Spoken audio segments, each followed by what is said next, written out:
നിങ്ങളുടെ ഹെൽത്താണ് നിങ്ങളുടെ ഒന്നാമത്തെ ഏറ്റവും വലിയ സമ്പത്ത് എന്ന് പറയുന്നത്. അതുകൊണ്ട് നമ്മുടെ ഏറ്റവും ഒന്നാമത്തെ സമ്പത്ത് എന്ന് പറയുന്നത് നമ്മുടെ ശാരീരിക ആരോഗ്യവും സമാധാനത്തോടെയുള്ള നമ്മുടെ മനസ്സുമാണ്.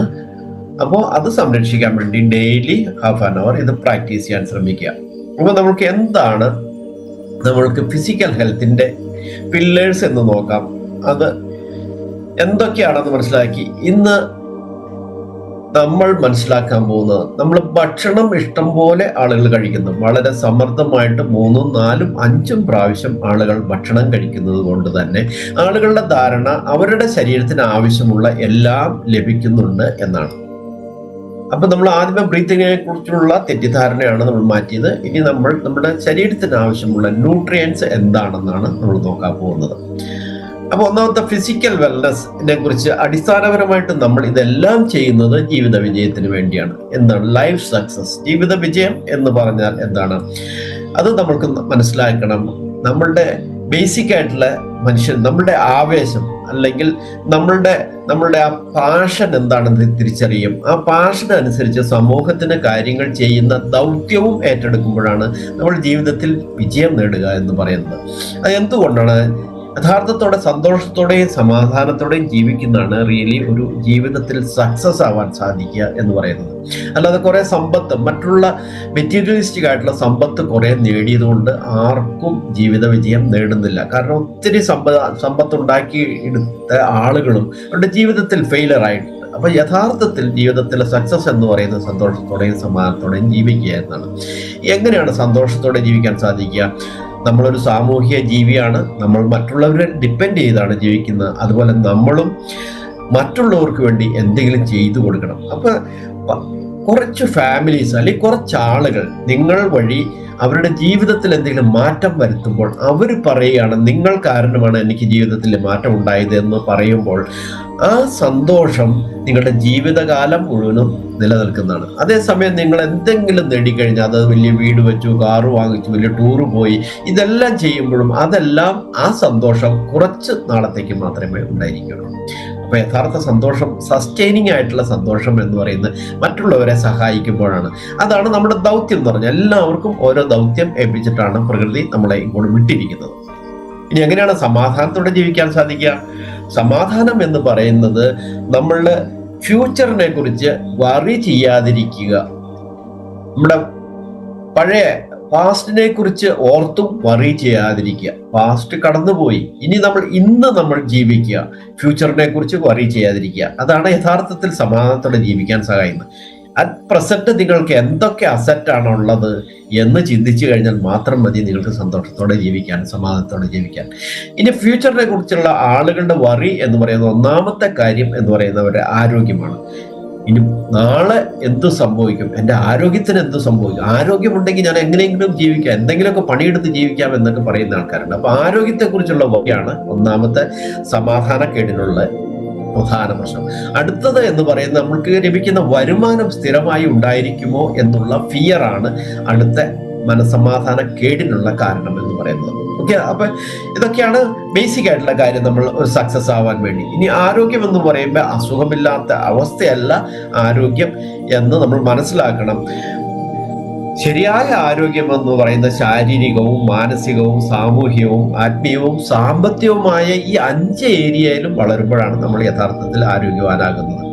നമ്മൾ സാധാരണ നമ്മളെ പഠിപ്പിച്ചിരിക്കുന്നതെല്ലാം നല്ലൊരു ജോലി സമ്പാദിച്ച് നമ്മൾ ഈ പറയുന്ന സാമ്പത്തികമായിട്ട് ആരോഗ്യം ഉണ്ടാക്കാനുള്ള വ്യഗ്രതയിലായിരുന്നു നമ്മൾ കോളേജ് കഴിഞ്ഞ് ഇപ്പോഴും നമ്മൾ ജീവിക്കുന്നത്. ആ സമയം കൊണ്ട് നമ്മൾ നമ്മുടെ ശരീരത്തിന്റെ ആരോഗ്യമോ മനസ്സിന്റെ ആരോഗ്യമോ സാമൂഹികമായിട്ടുള്ള ആരോഗ്യമോ ഇതിനെക്കുറിച്ചൊന്നും നമ്മൾ ബോധേഡായിരുന്നില്ല. അപ്പൊ നമ്മൾ മനസ്സിലാക്കേണ്ടത്, ഏറ്റവും ആദ്യം ശ്രദ്ധിക്കേണ്ടത് നമ്മളുടെ ശാരീരികം, physical, mental, social and spiritual വെൽബീങ്ങിനെ കുറിച്ചാണ് നമ്മൾ ശരിക്കും മനസ്സിലാക്കി അതിനു വേണ്ടിയാണ് നമ്മൾ കറക്ഷൻ ചെയ്യേണ്ടത്. സോ നമുക്ക് ഓരോന്നും നോക്കാം. ഇനി ആദ്യം നമ്മൾ നോക്കാൻ വന്നത് ശാരീരിക ആരോഗ്യം ആണ്. അപ്പൊ ശാരീരിക ആരോഗ്യത്തിന്റെ അടിസ്ഥാന മൂല്യം എന്ന് പറയുന്നത്, അതായത് പില്ലേഴ്സ് എന്ന് പറയുന്നത് 4ആണ്. Proper nutrition, proper and regular exercise, proper sleep and relaxation and positive mindset. ഈ 4 പില്ലേഴ്സിലാണ് നമ്മൾക്ക് ഫിസിക്കൽ ഹെൽത്ത് ബിൽഡ് ചെയ്യാൻ സാധിക്കുന്നത്. അപ്പൊ ഈ 4ലും നമ്മൾ ഇന്ന് കവർ ചെയ്യാൻ പോകുന്നത് പ്രോപ്പർ ന്യൂട്രീഷനാണ്. എന്താണ് പ്രോപ്പർ ന്യൂട്രീഷൻ? അവിടെയാണ് ആഹാരത്തിന്റെ പ്രസക്തി എന്ന് പറയുന്നത്. എന്തൊക്കെയാണ് പ്രോപ്പർ ന്യൂട്രീഷൻ എന്ന് നമ്മൾ നോക്കുമ്പോൾ നമുക്ക് മനസ്സിലാകും. ആദ്യത്തെ ന്യൂട്രിയൻസ് എന്ന് പറയുന്നത് ഓക്സിജനും വെള്ളവുമാണ്. പിന്നെ ഉള്ളത് കാർബോഹൈഡ്രേറ്റ് ആണ്, പ്രോട്ടീൻ ഉണ്ട്, ഫാറ്റ് ഉണ്ട്, വൈറ്റമിൻസ് ആൻഡ് മിനറൽസ്. അപ്പൊ ഈ ഘടകങ്ങളാണ് യഥാർത്ഥത്തിൽ നമ്മുടെ ശരീരത്തിന് ലഭിക്കേണ്ടതായ ന്യൂട്രിയൻസ്. അപ്പൊ ഈ ഓരോ ന്യൂട്രിയൻസിനും അതിൻ്റെതായ പങ്കുണ്ട് നമ്മുടെ ആരോഗ്യത്തിന്. അതിന്റെ ക്വാണ്ടിറ്റിയും എന്താണെന്ന് നമ്മൾ മനസ്സിലാക്കണം. ഏത് സമയത്താണ് ഇതെല്ലാം നമ്മുടെ ശരീരത്തിന് ആവശ്യമുള്ളത് എന്നും മനസ്സിലാക്കി വേണം നമ്മൾ ഈ ഭക്ഷണത്തെക്കുറിച്ച് അല്ലെങ്കിൽ ഭക്ഷണം കൺസ്യൂം ചെയ്യാൻ, നമ്മൾ കഴിക്കാൻ എന്ന് പറഞ്ഞു. അപ്പൊ നമ്മൾ ഇത് ഓരോന്നിൻ്റെയും ആവശ്യകത എന്താണ്, ഇത് ശരീരത്തിൽ എന്താണ് ചെയ്യുന്നത് എന്ന് മനസ്സിലാക്കുമ്പോഴേ അത് എപ്പോഴാണ് നമ്മുടെ ശരീരത്തിന് കൊടുക്കേണ്ടതെന്നും എത്ര ക്വാണ്ടിറ്റിയിലാണ്, എത്ര അളവിലാണ് ഇത് നൽകേണ്ടതെന്നും നമ്മൾക്ക് മനസ്സിലാക്കുക. അപ്പൊ നമുക്ക് ഇത് ഓരോന്നുമായിട്ട് നമ്മൾക്കൊന്നും വിശകലനം ചെയ്യാം. ആദ്യത്തെ എന്ന് പറയുന്നത് ഓക്സിജനും വെള്ളവുമാണ്. ഈ 2 ഘടകങ്ങളാണ് നമ്മുടെ ശരീരം ശുദ്ധീകരിക്കുന്നത്. ശരീരം ശുദ്ധീകരിക്കുക എന്നുള്ളതാണ് ഏറ്റവും ആദ്യത്തെ നമ്മുടെ ഹെൽത്തിന്റെ അടിസ്ഥാനം എന്ന് പറയുന്നത്. നമ്മുടെ ശരീരത്തിൽ ഉണ്ടാകുന്ന liquid, solid and gaseous waste, ഈ 3 തരത്തിലുള്ള വേസ്റ്റ് ആണ് ഒരു മനുഷ്യ ശരീരത്തിൽ ഉണ്ടാകുന്നത്. കാരണം നമ്മളൊക്കെ ഭക്ഷണം കഴിച്ച് ഒത്തിരി ശരീരത്തിൽ ഒത്തിരി പ്രവർത്തനങ്ങൾ നടക്കുന്നുണ്ട്. അതുവഴി ഉണ്ടാകുന്ന വേസ്റ്റുകൾ ഇതൊരു വലിയ ഫാക്ടറി ആണെന്ന് കണക്കാക്കി കഴിഞ്ഞാൽ, ഇത്രയും നല്ല സോഫിസ്റ്റിക്കേറ്റഡ് ആയിട്ടുള്ള ഒരു ഫാക്ടറി മനുഷ്യർക്ക് നിർമ്മിക്കാൻ സാധിച്ചിട്ടില്ല. അപ്പൊ ഈ ഫാക്ടറിയിലേക്ക് നമ്മൾ കൊടുക്കുന്ന പഞ്ചേന്ദ്രിയങ്ങളിൽ കൂടി കൊടുക്കുന്ന എല്ലാ ഘടകങ്ങളും ആണ് നമ്മുടെ ശരീരത്തിലേക്ക് കൊടുക്കേണ്ടതായ റോ മെറ്റീരിയൽസ്. ആ റോ മെറ്റീരിയൽസ് നമ്മുടെ ശരീരത്തിൽ കുറേയൊക്കെ ബ്രെയിനിലും കുറേയൊക്കെ നമ്മുടെ അബ്ഡോമിനിലും പ്രോസസ് ചെയ്തിട്ട് അതിൻ്റെ പ്രൊഡക്റ്റായിട്ട് പുറത്തേക്ക് വരേണ്ടത് നമ്മളുടെ സംസാരം, നമ്മളുടെ പെരുമാറ്റം. ഈ 2 പ്രൊഡക്റ്റാണ് നമ്മളിൽ നിന്ന് പുറമേക്ക് വരേണ്ടത്. ആ 2 കാര്യങ്ങളാണ് നമ്മളുടെ വിജയത്തിലേക്ക് എത്തിക്കുന്നതും തകർച്ചയിലേക്ക് എത്തിക്കുന്നതും. അപ്പൊ നമ്മൾ ആദ്യമേ ശ്രദ്ധിക്കേണ്ടത് നമ്മുടെ ശരീരത്തിലേക്ക് കൊടുക്കേണ്ടതായ റോ മെറ്റീരിയൽസ് കറക്റ്റ് ആണോ, കറക്റ്റ് അളവിലാണോ എന്ന് നമ്മൾ പഠിച്ച് മനസ്സിലാക്കിയിട്ട് വേണം നമ്മൾക്കത് സപ്ലൈ ചെയ്യാൻ. അപ്പൊ അതിൽ ഒന്നാമത്തെ കാര്യം എന്ന് പറഞ്ഞാൽ ഈ മാനുഫാക്ചറിങ്, ഈ ഫാക്ടറിയിൽ ഉണ്ടാകുന്ന വേസ്റ്റുകൾ പുറന്തള്ളുക എന്നുള്ളതാണ് ഏറ്റവും ആദ്യത്തെ. അത് ഏതെടുത്ത് നോക്കിക്കഴിഞ്ഞാലും വേസ്റ്റ് മാനേജ്മെന്റ് ആണ് ഏറ്റവും വലിയ പ്രശ്നം എന്ന് പറയുന്നത്. നമ്മളെ സംബന്ധിച്ച് അതൊരു പ്രശ്നമല്ല. നല്ല രീതിയിൽ ബ്രീത്ത് ചെയ്യാൻ പഠിക്കുക, നല്ല രീതിയിൽ വെള്ളം കുടിക്കുക. 2 ലിറ്റർ മുതൽ ഒരു 3 ലിറ്റർ വരെ അഡൽട്സ് ഡെയിലി കുടിച്ചിരിക്കണം. നിങ്ങളിപ്പോൾ AC-യിൽ ഇരുന്ന് വർക്ക് ചെയ്യുന്ന വ്യക്തിയാണെങ്കിൽ നിങ്ങൾ കഴിക്കുന്ന ഭക്ഷണത്തിന് ഒരു കുറവും ഉണ്ടായിരിക്കില്ല. അപ്പോൾ നിങ്ങൾക്ക് ദാഹിച്ചില്ലെങ്കിലും ഒരു ദിവസം AC-യിൽ ഇരുന്ന് വർക്ക് ചെയ്യുന്ന വ്യക്തികൾ ഒരു 2 ലിറ്ററെങ്കിലും വെള്ളം കൺസ്യൂം ചെയ്തിരിക്കണം. അങ്ങനെയാണ് നമ്മുടെ ശരീരത്തിൽ നിന്നുള്ള ടോക്സിൻസ് പുറന്തള്ളാൻ സഹായിക്കുന്നത്. അടുത്തതെന്ന് പറഞ്ഞാൽ കാർബോഹൈഡ്രേറ്റ് ആണ്. എന്തിനാണ് കാർബോഹൈഡ്രേറ്റ്, എന്താണ് കാർബോഹൈഡ്രേറ്റ് നമുക്ക് മനസ്സിലാക്കാം. അന്നജം എന്ന് പറയും. നമ്മൾ കഴിക്കുന്ന അരി ആഹാരം, കിഴങ്ങ് വർഗ്ഗങ്ങൾ, ഗോതമ്പ്, ഇതിൽ നിന്നൊക്കെയാണ് കൂടുതലും അന്നജം നമ്മൾക്ക് ലഭിക്കുന്നത്. നമ്മളെ സംബന്ധിച്ച് അരി ആഹാരമാണ് ഏറ്റവും കൂടുതൽ കഴിക്കുന്നത്. ആ അന്നജം നമ്മുടെ സ്റ്റൊമക്കിൽ ചെന്ന് അത് ഗ്ലൂക്കോസായി കൺവേർട്ട് ചെയ്ത് നമ്മുടെ ബ്ലഡിൽ കൂടി ഓരോ കോശങ്ങളിൽ ചെന്ന് ഓക്സിജനുമായിട്ട് ചേർന്ന് കത്തിയിട്ടാണ് നമുക്ക് എനർജി ലഭിക്കുന്നത്. അപ്പോൾ ഓക്സിജനും വെള്ളവും ക്ലീൻ ചെയ്യുന്നു. അന്നജം എന്ന് പറയുന്നത് നമ്മൾക്ക് എനർജി തരുന്നു. ആ എനർജി തരുന്നത് എങ്ങനെയാണ്? നമ്മൾ കഴിക്കുന്ന ഭക്ഷണത്തിലുള്ള ഗ്ലൂക്കോസ് ഓരോ കോശങ്ങളിലേക്ക് എത്തി നമ്മൾ നല്ല രീതിയിൽ ബ്രീത്ത് ചെയ്ത് ഓക്സിജനും കൂടി ചേർന്നിട്ട് ബേൺ ചെയ്തിട്ടാണ് നമ്മൾക്ക് ഈ പറയുന്ന എനർജി ലഭിക്കുന്നത്. ഇപ്പൊ കാർബോഹൈഡ്രേറ്റ് എന്ന് പറഞ്ഞാൽ എനർജിക്ക് വേണ്ടിയാണ്.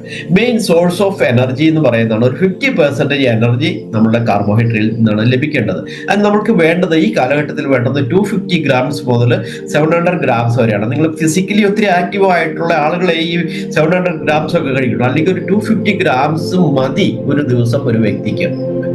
കാർബോഹൈഡ്രേറ്റിന്റെ പ്രത്യേകത എന്ന് പറഞ്ഞാൽ ഇത് നമ്മൾ ആവശ്യത്തിൽ കൂടുതൽ കഴിച്ചാൽ, അതായത് നമ്മൾ ഫിസിക്കൽ ആക്ടിവിറ്റി ചെയ്യുമ്പോഴാണ് ഇത് ബേൺ ചെയ്യുന്നത്. നമ്മൾ ഫിസിക്കൽ ആക്ടിവിറ്റി കുറവാണ്, നമ്മൾ കഴിച്ചിരിക്കുന്ന കാർബോഹൈഡ്രേറ്റ് കൂടുതലാണെങ്കിൽ ആ ഗ്ലൂക്കോസ് തിരിച്ച് കൺവേർട്ട് ചെയ്ത് ഫാറ്റായി നമ്മുടെ ശരീരത്തിൽ അടിയും. അങ്ങനെയാണ് നമ്മൾ ഒബിസിറ്റി, ഓവർ വെയിറ്റിലേക്കൊക്കെ പോകുന്നത്. അത് പ്രകൃതി തന്ന ഒരു നന്മയായിരുന്നു. കാരണം പണ്ടൊക്കെ ആളുകൾക്ക് ഭക്ഷണം കിട്ടിയിരുന്നത് ഒരു 6 മാസം മാത്രമായിരുന്നു. 6 മാസം പട്ടിണിയുള്ള കാലഘട്ടത്തിൽ എടുത്തുപയോഗിക്കാൻ വേണ്ടിയാണ് നമ്മൾക്ക് ഈ സ്റ്റോറിങ് സംവിധാനം ശരീരത്തിന് പ്രകൃതി തന്നത്. പക്ഷേ ഈ കാലഘട്ടത്തിൽ ഭക്ഷണത്തിനൊരു ക്ഷാമമില്ല. ആളുകൾ 5ഉം 6ഉം നേരമൊക്കെ ഭക്ഷണം കഴിക്കുന്നുണ്ട്. അപ്പോൾ ഈ പറയുന്ന കാർബോഹൈഡ്രേറ്റ് നമ്മുടെ ശരീരത്തിലേക്ക് ചെല്ലുകയും അത് കൂടുതലാണ്, നമ്മൾ അതനുസരിച്ച് ഫിസിക്കൽ ആക്ടിവിറ്റി ഇല്ലാതിരിക്കുമ്പോഴും ഇരിക്കുകയും ചെയ്യുമ്പോഴാണ് അത് നമ്മൾക്ക് ഓവർ വെയിറ്റിലേക്ക് പോകുന്നത്. അപ്പോൾ കാർബോഹൈഡ്രേറ്റ് എന്താണെന്ന് കൃത്യമായിട്ട് മനസ്സിലാക്കി കാണുമെന്ന് ഞാൻ വിചാരിക്കുന്നു. അടുത്തതെന്ന് പറഞ്ഞാൽ ലിപ്പിഡ്സ് ആണ്. ലിപ്പിഡ്സ് അല്ലെങ്കിൽ ഫാറ്റ് എന്ന് പറയും. ഈ ഫാറ്റ് ഒരു വില്ലനായിട്ടാണ് നമ്മൾ കണക്കാക്കുന്നത്. ഒരു സർട്ടൻ ഏജ് കഴിയുമ്പോൾ ഇപ്പോഴുള്ള പ്രശ്നങ്ങൾ എന്തൊക്കെയാണ്? Hyper tension, pressure, blood pressure, heart disease, ഇങ്ങനെയുള്ള കാര്യങ്ങളിലേക്ക് പോകാൻ കാരണം ഈ ഫാറ്റിന്റെ കൺസംപ്ഷൻ ആണെന്നാണ് എല്ലാവരും ധരിച്ചിരിക്കുന്നത്. ശരിയാണ്. അത് നല്ല ഫാറ്റും മോശം ഫാറ്റും എന്ന് പറഞ്ഞ കാര്യങ്ങളുണ്ട്. നമ്മളുടെ ശരീരത്തിന് ആവശ്യമുള്ളത് അൺസാച്ചുറേറ്റഡ്, അപൂരിത കൊഴുപ്പാണ്. ഈ അപൂരിത കൊഴുപ്പ് നമ്മുടെ ശരീരത്തിന് അത്യാവശ്യമാണ്. എല്ലാ തരത്തിലുള്ള ഫാറ്റും നിങ്ങൾ അവോയ്ഡ് ചെയ്ത് കഴിഞ്ഞാൽ നിങ്ങളുടെ ശരീരത്തെ പ്രൊട്ടക്റ്റ് ചെയ്യുക എന്നുള്ളതാണ് ഫാറ്റിന്റെ കടമ എന്ന് പറയുന്നത്. നമ്മുടെ ഓരോ കോശങ്ങളെയും കവർ ചെയ്തിരിക്കുന്ന ഫാറ്റാണ്. നമ്മുടെ ഫുൾ ബോഡി സ്കിന്നിന്റെ അടിയിൽ കവർ ചെയ്തിരിക്കുന്നത് ഫാറ്റാണ്. ഓരോ ഓർഗൻസിനെയും, നമ്മുടെ എല്ലാ സിസ്റ്റത്തിനെയും, നമ്മുടെ എല്ലാ ഇന്റീരിയർ ആയിട്ടുള്ള എല്ലാ സംവിധാനത്തിലും കവർ ചെയ്ത് പ്രൊട്ടക്റ്റ് ചെയ്യാൻ സഹായിക്കുന്നത് ഫാറ്റാണ്. അപ്പോൾ ഫാറ്റ് വളരെ അത്യാവശ്യമാണ്. അത് നമ്മൾ അവോയ്ഡ് ചെയ്യേണ്ട കാര്യമല്ല. പക്ഷേ നമ്മൾ കഴിക്കേണ്ടത് അപൂരിത കൊഴുപ്പ്, അൺസാച്ചുറേറ്റഡ് ഫാറ്റാണ് എന്ന് മനസ്സിലാക്കുക. അതിൽ omega-3 എന്ന് പറയുന്ന ഫാറ്റി ആസിഡ് LDLനെ HDL ആയിട്ട് കൺവേർട്ട് ചെയ്യാൻ സഹായിക്കും. പണ്ടൊക്കെ എൻ്റെ ചെറുപ്പത്തിലെ മീൻ ഗുളിക എന്ന് പറയുന്ന ഒരു സാധനം വളരെ വൃത്തിയായിട്ടൊരു ടേസ്റ്റ് ആയിട്ടുള്ളതായിരുന്നു. പക്ഷെ അത് നിർബന്ധിച്ച് കുട്ടികൾക്ക് കൊടുത്തിരുന്നു. omega-3 നമ്മളെ സംബന്ധിച്ച് ഭാഗ്യവാന്മാരാണ്. മത്തിയിലും അയിലയിലുമാണ് ഇത് കൂടുതൽ ലഭിക്കുന്നത്. പക്ഷെ നമ്മൾ അത് വറുത്ത് പൊരിച്ച് കഴിക്കുമ്പോൾ അതിൻ്റെ omega-3 പ്രോപ്പർട്ടി നഷ്ടപ്പെടുന്നുണ്ടായി. ശരിക്കും ബോയിൽ ചെയ്ത് കഴിച്ചു കഴിഞ്ഞാൽ നമുക്ക് omega-3 ഫാറ്റി ആസിഡ് ലഭിക്കുന്നുണ്ടാവും. അപ്പോൾ ഫാറ്റിന്റെ ആവശ്യം എന്താണ്?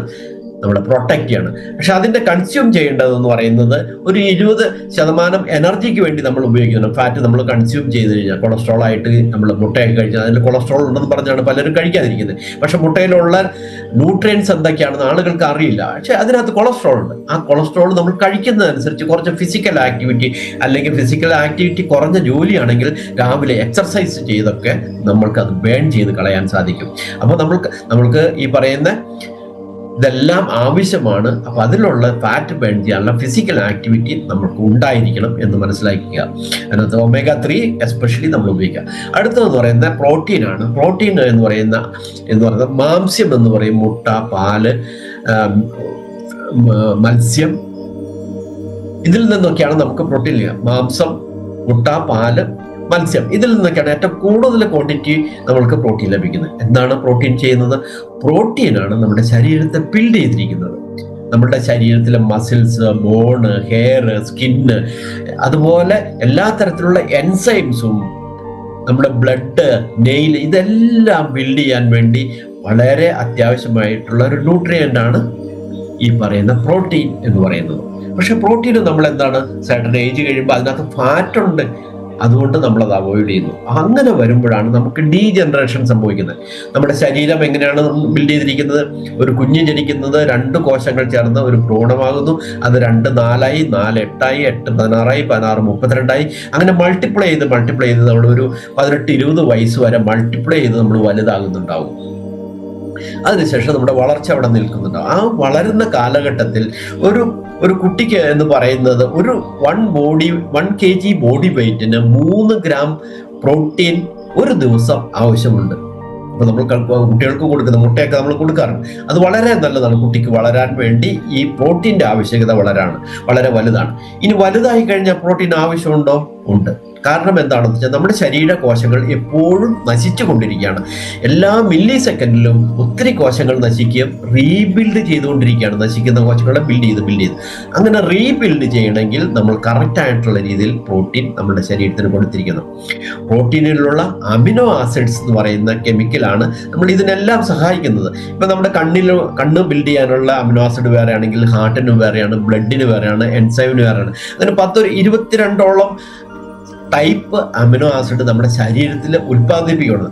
അതിൽ 11 ടൈപ്പ് അമിനോ ആസിഡ് നമ്മൾ കഴിക്കുന്ന ഭക്ഷണത്തിൽ കൂടി ശരീരത്തിലേക്ക് കൊടുത്താൽ ബാക്കിയുള്ള അമിനോ ആസിഡ് എല്ലാം നമ്മുടെ ശരീരം തന്നെ സിന്തസൈസ് ചെയ്ത് ഉണ്ടാക്കിയെടുക്കുന്നുണ്ടാവും.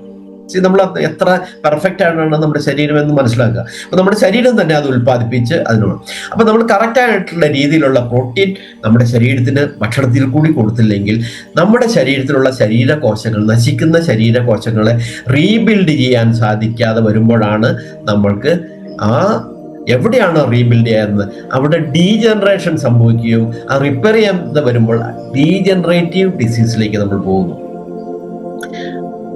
അപ്പോൾ നമ്മൾ കൂടുതൽ കാർബോഹൈഡ്രേറ്റ് കഴിക്കുന്നതുകൊണ്ട് നമ്മുടെ ലൈഫ് സ്റ്റൈൽ കൂടുതൽ ഫാറ്റ്, അൺവാണ്ടഡ് ആയ ഫാറ്റും ഈ പറയുന്ന കാർബോഹൈഡ്രേറ്റും കഴിക്കുന്നതുകൊണ്ട് ഓവർ വെയിറ്റ് ചെയ്യുന്നതിനെ നമ്മൾ എന്താ പറയുന്നത്, നമ്മുടെ ലൈഫ് സ്റ്റൈൽ ഡിസീസ്, ജങ്ക് ഫുഡൊക്കെ കഴിക്കുന്നതുകൊണ്ടുണ്ടാകുന്ന ലൈഫ് സ്റ്റൈൽ ഡിസീസ് എന്ന് പറയുകയും പ്രോട്ടീൻ്റെ ഡെഫിഷ്യൻസി കാരണം റീബിൽഡ് ചെയ്യാൻ പറ്റാത്തതുകൊണ്ട് അവിടെ നമ്മൾ എന്താ പറയുന്നത് ഡീജനറേറ്റീവ് ഡിസീസ് എന്നും പറയുന്നു. അപ്പൊ അതിന്റെ പ്രത്യേകത നിങ്ങൾ മനസ്സിലാക്കിയിട്ടുണ്ട്. അതിന്റെ ക്വാണ്ടിറ്റി എങ്ങനെയാണ്? 1 kg ബോഡി വെയിറ്റിന് അഡൽട്സിന് 2 grams ഓഫ് പ്രോട്ടീൻ ഒരു ദിവസം ആവശ്യമുണ്ട്. അപ്പൊ ഫാറ്റും ഈ കാർബോഹൈഡ്രേറ്റും എക്സസ് ഉണ്ടെങ്കിൽ നമ്മുടെ ശരീരത്തിൽ അടിയുമെങ്കിൽ പ്രോട്ടീന്റെ പ്രത്യേകത എന്ന് പറഞ്ഞാൽ ഇത് സ്റ്റോർ ചെയ്യപ്പെടുന്നില്ല എന്നുള്ളതാണ്. നമ്മുടെ ശരീരത്തിൽ അത് സ്റ്റോർ ചെയ്യാനുള്ള ഒരു സംവിധാനമില്ല. അതാത് ദിവസമുള്ളത് കഴിച്ചാൽ മതി. ഇപ്പൊ നിങ്ങൾ കൂടുതൽ അങ്ങോട്ട് കഴിച്ചു എന്നുകൊണ്ട് എല്ലാം റിപ്പയർ ചെയ്ത് ചെയ്യുന്നില്ല. അതാത് ദിവസത്തെ പ്രോട്ടീൻ ശരീരം എടുത്തതിന് ശേഷം ബാക്കി പുറത്തേക്ക് പോകുന്നുണ്ടാകും. അതായത് അതാണ് പറയുന്നത്, ചില ആഴ്ചയിൽ ഒരു ദിവസം കുട്ടികൾക്ക് ഒരു കോഴിയൊക്കെ അങ്ങ് വാങ്ങിച്ചു കൊടുത്തുകൊണ്ട് ഒരു പ്രയോജനമില്ല എന്ന് നമ്മൾ മനസ്സിലാക്കണം. അപ്പോൾ ഓരോ ദിവസവും ആവശ്യമുള്ളത് അതാത് ദിവസം കിട്ടേണ്ട ഒരു ന്യൂട്രിയൻ്റ് ആണ് പ്രോട്ടീൻ എന്നുകൂടി നമ്മൾ മനസ്സിലാക്കണം.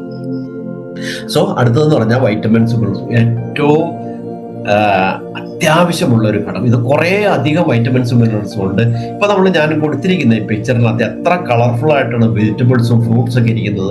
ഈ കളറിൽ തന്നെ പലതരത്തിലുള്ള ന്യൂട്രിയൻസ് ഉണ്ട്, ഫൈറ്റോ ന്യൂട്രിയൻസ് എന്നാണ് പറയുന്നത്. പക്ഷെ നമ്മൾക്ക് എത്ര പേർക്കുണ്ട് ഇതിന്റെ തൊലി കഴിക്കാൻ ധൈര്യമുള്ളവർ? ഇതെല്ലാം ചെത്തിക്കളഞ്ഞു. കാരണം അതിനകത്ത് ടോക്സിൻ, വിഷം അടിച്ചിട്ടുണ്ടെന്നുള്ള കാരണം കൊണ്ട് നമ്മൾ ഇതെല്ലാം കഴുകി അതിന്റെ തൊലി, സ്കിന്ന് കളഞ്ഞതിന് ശേഷമാണ് നമ്മൾ ബോയിൽ ചെയ്തൊക്കെയാണ് അത് കഴിക്കുന്നത്. അപ്പൊ ഇതിനകത്ത് നിന്ന് ലഭിക്കേണ്ട കുറെ ന്യൂട്രിയൻസ് ഒക്കെ നമുക്ക് ലഭിക്കാതെ പോകുന്നുണ്ടാവും. അതിനുശേഷം ഇതൊക്കെ കുക്ക് ചെയ്ത് കഴിക്കുമ്പോഴും കുറെ ന്യൂട്രിയൻ വൈറ്റമിൻസ് എന്ന് പറയുന്നത് വാട്ടർ സോല്യൂബിൾ ഉണ്ട്, അതേപോലെ തന്നെ ഫാറ്റ് സോല്യൂബിൾ ഉണ്ട്. വാട്ടർ സോല്യൂബിൾ എന്ന് പറയുന്നത് നമ്മൾ മുറിച്ച് വേവിക്കുമ്പോഴൊക്കെ അത് നഷ്ടപ്പെടുന്നുണ്ടാവും. അപ്പൊ കഴിവതും സാലഡായിട്ട് പച്ചയ്ക്ക് തിന്നാവുന്ന വെജിറ്റബിൾസ് കഴിവതും പച്ചയ്ക്ക് തന്നെ റോ ആയിട്ട് കൺസ്യൂം ചെയ്യാൻ, സാലഡ്സ് കൂടുതൽ കഴിക്കാൻ ശ്രമിക്കുക. ഇതും നമ്മുടെ ശരീരത്തിൽ സ്റ്റോർ ചെയ്യപ്പെടുന്നില്ല. ഈ വൈറ്റമിൻസും മിനറൽസും നമ്മളുടെ അതാത് ദിവസം വേണ്ടത് അതാത് ദിവസം ലഭിക്കണം. എന്തിനാണ് വൈറ്റമിൻസും മിനറൽസും? ഈ വൈറ്റമിൻസും മിനറൽസും ആണ് നമ്മുടെ പ്രതിരോധ ശേഷിയെ കൂട്ടാൻ സഹായിക്കുന്നത്. അതുപോലെ നമ്മുടെ ശരീരത്തിന്റെ എല്ലാ മെറ്റാബോളിക് ഫംഗ്ഷൻ, എല്ലാ ഫംഗ്ഷനും നിയന്ത്രിക്കണമെങ്കിൽ കറക്റ്റ് ആയിട്ടുള്ള അളവിലുള്ള വൈറ്റമിൻസും മിനറൽസും, കുറെ ടൈപ്പ് വൈറ്റമിൻസും മിനറൽസും ഉണ്ട്. ഈ മിനറൽസ് എന്ന് പറയുന്നത് ഇവിടെ ഭൂമിയുടെ അടിയിലേക്ക് വേരുകൾ പോയിട്ടുള്ള വൃക്ഷത്തിൽ നിന്ന് ലഭിക്കുന്ന ഫ്രൂട്ട്സും വെജിറ്റബിൾസ് ആണ് മിനറൽസ് ലഭിക്കുക. അപ്പൊ ഇന്ന് നിങ്ങൾ കഴിച്ചിട്ടുള്ള ഫുഡ് നോക്കിക്കഴിഞ്ഞാൽ അങ്ങനെ കുറെ താഴേക്ക് വേറിറങ്ങിയിട്ടുള്ള മാങ്ങ കഴിച്ചിട്ടുണ്ട്, ഈ സീസൺ ആയതുകൊണ്ട് മാങ്ങ നിങ്ങൾ കഴിച്ചിട്ടുണ്ടെങ്കിൽ അതിനകത്ത് നിങ്ങൾക്ക് മിനറൽസ് ലഭിക്കുന്നുണ്ടാവും. ചക്ക, അതുപോലെയുള്ള വലിയ മരത്തിൽ നിന്നുള്ള ഫ്രൂട്ട്സോ വെജിറ്റബിൾസോ കഴിക്കുമ്പോഴാണ് നമുക്ക് മിനറൽസ് ലഭിക്കുന്നത്. അതുകൊണ്ട് ഇതാണ് യഥാർത്ഥത്തിലുള്ള ന്യൂട്രിയൻസ്. ഇതൊക്കെയാണ്. ഇതിന്റെ പർപ്പസ് മനസ്സിലാക്കുക, എത്ര ക്വാണ്ടിറ്റി നമ്മുടെ ശരീരത്തിന് കൊടുക്കണമെന്ന് മനസ്സിലാക്കുക, അതനുസരിച്ച് നമ്മൾ ഭക്ഷണം കഴിക്കുക. ഇനി നമ്മൾ അസുഖങ്ങളെ കുറിച്ച് നോക്കിക്കഴിഞ്ഞാൽ നമ്മുടെ ഈ ഭക്ഷണക്രമങ്ങളും നമ്മുടെ ലൈഫ് സ്റ്റൈലുമാണ് പല അസുഖങ്ങളിലേക്ക് നമ്മൾ കൊണ്ടെത്തിച്ചത്. ഇത് നോക്കുക, ഈ അസുഖങ്ങൾ നോക്കിക്കഴിഞ്ഞാൽ നമുക്ക് കാണാൻ സാധിക്കും. Diphtheria, malaria, tuberculosis, whooping cough, smallpox, plague, ഇതൊക്കെ പണ്ടുണ്ടായിരുന്ന അസുഖങ്ങളാണ്. ഇത് പകർച്ചവ്യാധികളായിരുന്നു. ഒരു സ്ഥലത്ത് വന്ന കുറേ കുടുംബങ്ങളെ ബാധിച്ചു പോകും, കുറേ പേര് മരിച്ചു പോകുന്ന സിറ്റുവേഷൻ ഉണ്ടായിരുന്നു. അതിന് കാരണം നമ്മൾ കണ്ടെത്തിയത് ഈ മൈക്രോസ്കോപ്പ് കണ്ടെത്തിയതിനു ശേഷമാണ്. മൈക്രോസ്കോപ്പ് കണ്ടെത്തി കഴിഞ്ഞപ്പോഴാണ് നമ്മൾ മനസ്സിലാക്കിയത് ഇതിന്റെ കാരണം the damage was caused by bacteria, fungus and virus. ഇതുപോലുള്ള രോഗാണുക്കൾ നമ്മുടെ ശരീരത്തിൽ കടന്നിട്ടാണ് ഇതെല്ലാം ഉണ്ടാകുന്നതെന്ന് മൈക്രോസ്കോപ്പ് കണ്ടെത്തിയതിനു ശേഷം നമ്മൾ മനസ്സിലാക്കുകയും അങ്ങനെ നമ്മൾ പെൻസിലിൻ കണ്ടെത്തി, അതുപോലെ വാക്സിനേഷൻ കണ്ടെത്തി, ആന്റിബയോട്ടിക് കണ്ടെത്തി, അങ്ങനെയൊക്കെ അതൊക്കെ കണ്ടുപിടിച്ചതിന് ശേഷം ഈ അസുഖങ്ങളെയൊക്കെ നമ്മൾക്ക് ഏകദേശം ഒഴിവാക്കാൻ സാധിച്ചിട്ടുണ്ട്. പക്ഷേ ഈ കാലഘട്ടത്തിലെ അസുഖങ്ങൾ നോക്കുക, heart attack, diabetes, hyper tension, Alzheimer's, cancer, asthma, stroke, arthritis, obesity, ഇതിന്റെ ലിസ്റ്റ് ഇനിയും നീളുന്നുണ്ട്. ഞാൻ ഇത്രേ കാണിച്ചിട്ടുള്ളതുമായി. ഈ അസുഖം വരുന്നതിന്റെ കാരണവും നമ്മൾ ഇപ്പോൾ കണ്ടെത്തിയിട്ടുണ്ട്. ഈ മൈക്രോസ്കോപ്പ്, അതായത് ഡിജിറ്റൽ മൈക്രോസ്കോപ്പ് കണ്ടുപിടിച്ചതിന് ശേഷം നമ്മുടെ ശരീരകോശങ്ങളുടെ ഉള്ളിൽ എന്ത് സംഭവിക്കുന്നു എന്ന് മനസ്സിലാക്കി കഴിഞ്ഞപ്പോഴാണ് നമ്മൾ ഈ അസുഖം വരുന്നത് എന്തുകൊണ്ടാണെന്ന് മനസ്സിലാക്കിയത്. അപ്പോൾ നമ്മൾ ആ മനസ്സിലാക്കിയതിന്റെ കാരണം എന്ന് പറയുന്നത് damage is caused by disturbance of internal molecular functions. ഏറ്റവും അങ്ങേയറ്റത്ത് ന്യൂക്ലിയർ ലെവലിൽ അല്ലെങ്കിൽ മോളിക്യുലർ ലെവലിൽ എന്താണ് സംഭവിക്കുന്നതെന്ന് മനസ്സിലാക്കി കഴിഞ്ഞാൽ ഇതെല്ലാം ലൈഫ് സ്റ്റൈൽ ഡിസീസ് അല്ലെങ്കിൽ ഡീജനറേഷൻ കൊണ്ട് സംഭവിക്കുന്ന അസുഖങ്ങളാണെന്ന് നമ്മൾ മനസ്സിലാക്കിയത്. അപ്പോൾ നമ്മൾ ഈ കഴിക്കുന്ന ഭക്ഷണത്തിലുള്ള നമ്മളുടെ ന്യൂട്രിയൻസ്, പോഷകങ്ങൾ എത്രമാത്രം ക്വാണ്ടിറ്റി കഴിക്കണം ഇതെല്ലാം നിന്നുള്ളത് നമ്മൾ മനസ്സിലാക്കാത്തതാണ് ഈ കാലഘട്ടത്തിലെ അസുഖങ്ങൾ കാരണം. ഹാർട്ട് അറ്റാക്ക് വരുന്നത് ഹാർട്ടിൽ വരുന്ന ഡീജനറേഷൻ, ബ്രെയിനിലാണെങ്കിൽ അൾഷിമേഴ്സ്, സ്ട്രോക്ക്, പാർക്കിൻസൺ, പാൻക്രിയാസ് ആണെങ്കിൽ ഡയബറ്റിക്സ്, കണ്ണിലാണെങ്കിൽ മാക്കുലർ ഡീജനറേഷൻ, സ്കിന്നിലാണെങ്കിൽ റിങ്കിൾസ്, ജോയിൻസിലാണെങ്കിൽ ആർത്രൈറ്റിസ്, അതുപോലെ DNA ആണെങ്കിൽ ക്യാൻസർ, ഇതുപോലുള്ള അസുഖങ്ങൾ. ഈ പറയുന്ന നമ്മളുടെ ഓരോ അവയവങ്ങളിലും നമ്മുടെ ഓരോ വൈറ്റലാണുള്ള ഓർഗൻസിലും സംഭവിക്കുന്ന ഡീജനറേഷൻ കൊണ്ടാണ് ഈ അസുഖങ്ങൾ വരുന്നത് എന്ന് നമ്മൾ കണ്ടെത്തി. അപ്പൊ അതനുസരിച്ചുള്ള പ്രതിവിധികൾ നമ്മൾ കഴിക്കുന്ന ഫുഡിൽ നമ്മൾ ഉണ്ടാക്കിയെടുക്കണം. ഫുഡാണ് മെഡിസിൻ, മെഡിസിൻ ആവരുത് നിങ്ങളുടെ ഫുഡ് എന്നുള്ളതിലേക്ക് നമ്മൾ എത്തണം. നമ്മൾ കഴിക്കേണ്ടതുള്ള നമ്മുടെ കിച്ചണാണ് യഥാർത്ഥ റൈറ്റ് ആയിട്ടുള്ള ഫാർമസി. അവിടെ നിന്നാണ് നമ്മൾക്ക് ലഭിക്കേണ്ടതായ മെഡിസിൻ. അതല്ലാതെ അസുഖങ്ങൾ വന്ന് പലതരത്തിലുള്ള അസുഖങ്ങൾ വന്ന് കുറേ മെഡിസിൻ ഫുഡായിട്ട് കഴിക്കുന്നതല്ല നമ്മളുടെ ലൈഫ് സ്റ്റൈൽ എന്ന് പറയുന്നത് മനസ്സിലാക്കുക. അപ്പൊ നമ്മൾ നോക്കാം, ഇത് സമ്മപ്പ് ചെയ്ത് കഴിഞ്ഞാൽ ഓക്സിജനും വെള്ളവും നമ്മുടെ ശരീരത്തെ ക്ലീൻ ചെയ്യാൻ സഹായിക്കുന്നു. അതേസമയം ആവശ്യത്തിൽ കൂടുതൽ അന്നജം അല്ലെങ്കിൽ പൂരിത കൊഴുപ്പ് കഴിക്കുമ്പോൾ നമുക്ക് പൊണ്ണത്തടി, അതുപോലെ അമിതവണ്ണം, ജീവിതശൈലി രോഗങ്ങൾ പിടിപെടുന്നു. ആവശ്യത്തിൽ കുറവ് പ്രോട്ടീൻ കഴിക്കുന്നതുകൊണ്ട് ഡീജനറേഷൻ സംഭവിക്കുന്നു. അപ്പോൾ നിങ്ങൾക്ക് മനസ്സിലായി കാണും എന്താണ് ലൈഫ് സ്റ്റൈൽ ഡിസീസ് എന്നും എന്താണ് ഡീജനറേറ്റീവ് ഡിസീസ് എന്നും ഉള്ളത്. ആവശ്യത്തിൽ കുറവ് വൈറ്റമിൻസും മിനറൽസും കഴിക്കുമ്പോഴാണ് നമ്മുടെ പ്രതിരോധ ശേഷി കുറയുന്നത്. ഈ കാലഘട്ടത്തിലുള്ള ഇപ്പോഴുള്ള പല വൈറസും വന്ന് അറ്റാക്ക് ചെയ്യുന്നതിന്റെ കാരണം നമ്മൾ യഥാർത്ഥത്തിൽ ശരിയായ രീതിയിലുള്ള വൈറ്റമിൻസും മിനറൽസും ലഭിക്കുന്നില്ല എന്നുള്ളതാണ്. ഇപ്പൊ പല ആൾക്കാരും നമ്മൾ ബന്ധപ്പെടുമ്പോൾ അവർ പറയുന്ന തുമ്മല്, ജലദോഷം, മൂക്കടപ്പ്, ഇതെല്ലാം എന്ന് പറഞ്ഞാൽ ചെറിയ വൈറസ് അറ്റാക്കാണ്. നമ്മൾ ബ്രീത്തിങ് എക്സർസൈസ് ചെയ്യുമ്പോൾ കുറേയൊക്കെ ഫിൽട്ടർ ചെയ്യാൻ സാധിക്കും. അതേപോലെ തന്നെ നമ്മുടെ ലങ്സിലേക്ക് എത്തുന്ന ടോക്സിനെയും അത് തിന്ന് നശിപ്പിക്കുന്ന ഒരു സംവിധാനം കൂടി ലങ്സിന്റെ ഉള്ളിലുണ്ട്. അപ്പൊ അതൊക്കെ ചെയ്യണമെങ്കിൽ ഈ ലങ്സ് ഒക്കെ നല്ല സ്ട്രോങ് ആയിരിക്കണം. നമ്മുടെ ശരീരത്തിലെ എല്ലാ സ്ഥലങ്ങളിലും ഈ കറക്റ്റ് ആയിട്ടുള്ള വൈറ്റമിൻസും മിനറൽസും ഒക്കെ എത്തി സ്ട്രോങ് ആയിട്ടിരുന്നാൽ മാത്രമേ ശരീരത്തിന്റെ പ്രവർത്തനം എല്ലാം കോർഡിനേറ്റ് ചെയ്ത് ആ മെറ്റാബോളിക് ഫങ്ഷൻ കറക്റ്റ് ആവണമെങ്കിൽ നമ്മൾ കറക്റ്റ് ആയിട്ടുള്ള അളവിൽ വൈറ്റമിൻസും മിനറൽസും നമുക്ക് ലഭിക്കേണ്ടതായിട്ടുണ്ട്. സോ ഇതാണ് ഭക്ഷണത്തെക്കുറിച്ച് നമ്മൾ മനസ്സിലാക്കേണ്ടത്. സോ ഫിസിക്കൽ ഹെൽത്തിൽ ഒന്നാമത്തത് പ്രോപ്പർ ന്യൂട്രീഷൻ ആണ്. പ്രോപ്പർ ആൻഡ് റെഗുലർ എക്സസൈസ് നമ്മൾ വരുന്നുണ്ടാവും. പ്രോപ്പർ സ്ലീപ്പ് ആൻഡ് റിലാക്സേഷൻ പഠിക്കുന്നുണ്ടാവും. ഇതൊക്കെ ബ്രീത്തിങ് എക്സസൈസിന്റെ ഒപ്പം തന്നെ നമ്മൾ ഈ പറയുന്ന പോസിറ്റീവ് മൈൻഡ് സെറ്റും ഡെവലപ്പ് ചെയ്യുന്നുണ്ടാവും.